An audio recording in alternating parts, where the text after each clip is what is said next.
here back on Behind the Gloves with another news update, keeping you guys up to date with all things combat. Few stories to go over today, and let's start off really at the top of the tree.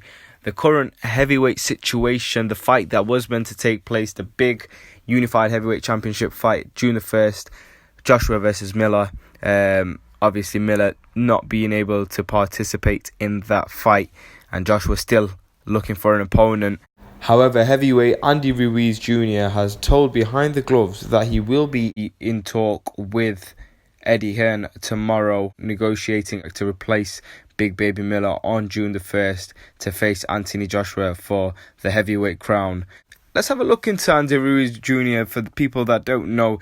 In my opinion, really, I don't think this is a bad move. I think this is a very credible opponent, both what he stands for and where he is ranked. And with it being in America, Eddie Hearn did say quite a few times in the last week that he can't put a British fighter in there due to obviously the whole plan of Joshua fighting in the US was to fight a fighter that was either recognised from the US or from the US. So Andy Ruiz Jr. has 33 fights with only one loss, 32 wins, 21 wins coming by way of knockout. The only loss that he did suffer was to Joseph Parker for the vacant WBO World Heavyweight title. He's ranked in the top 15 with the IBF and WBA, and he's ranked 12th in the world on BoxRec. So, you know, he is a good replacement, and he is from California in the US, so he is well known in the US. And also, if you're touching on that, a lot of fighters came out and said that 6 weeks wasn't enough to prepare for this fight. However, Andy Ruiz Jr. fought at the weekend against Alexander Dmitrienko, which he won in the 5th round.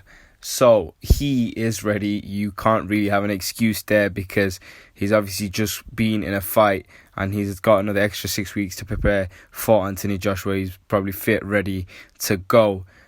So there's no sort of excuse there. It does look like to be the lead runner for June the 1st at Madison Square Garden for Joshua. And in all honesty, when you look into it, I don't think it's a very bad replacement for Big Baby Miller. Andy Ruiz Jr. can bang, he can hit. So this could be, you know, an interesting fight. Let's see how Joshua adapts to the change that obviously he was preparing for Miller. Let's see how he will adapt to possibly facing Ruiz. Now let's move on to the welterweight division, and Bob Arum proposed a 50-50 split deal, joint TV deal as well, to make Terence Crawford versus Errol Spence Jr., which is insane. It came out straight after of the Crawford Khan fight, which is very interesting. You can see Bob Arum seems like he wants to get this fight made. He's put pressure on Spence and Al Haymon here. He came out and he said exactly, look, no bullshit, I'm all in.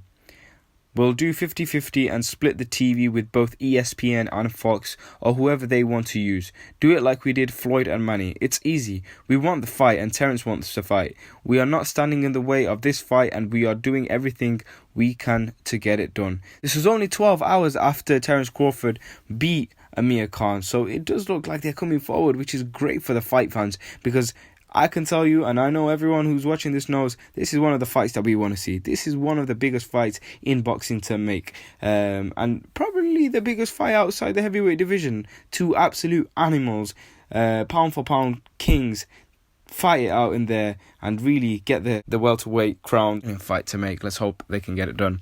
And talking about Amir Khan, I just want to know what your guys' thoughts are. Drop some comments in the section below with the whole low blow situation. It's a very tough one to call, as you can't obviously tell where exactly Amir was hit. Obviously, it was a low blow, but was it on the groin or was it on the thigh? You can't really tell. So it's an interesting situation, and it's a tough one. Where does Amir Khan go from this defeat? Because it's not like he got knocked unconscious, even though, you know, people were saying, and you could agree on the fact that he was getting beat in the fight. Where does he go? Is that Kell Brook fight still there for him? Is it still interesting?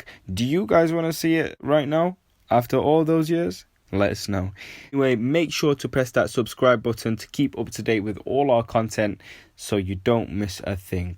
Till next time. Hi fans, it's Michelle Joy Phelps. If you haven't already subscribed to our YouTube channel, make sure you do so by clicking this icon right here, or else